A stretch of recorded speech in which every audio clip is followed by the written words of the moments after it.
ওই জায়গা অত মাছ দেখি ওই জায়গার দামও বেশি।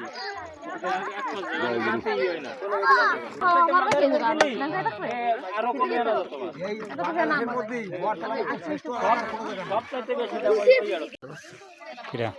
বাবা লুচি বাজাতে তুমি ছাড়া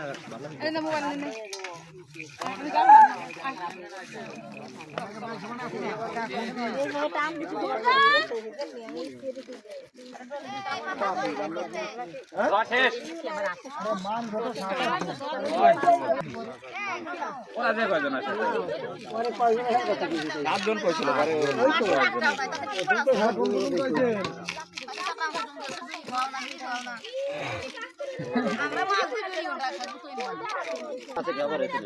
দাদার বসে কাটাই যাবেন কি? আপনি রাম দিতে ঢুকছেন নাকি রাথোর দিয়েছেন? আচ্ছা তাহলে পরে আমরা ঠাকুর বাড়ি পার হইয়া ওই আড়ু কান্দি চলে আসবেন। আড়ু কান্দি থেকে মাছ কাটা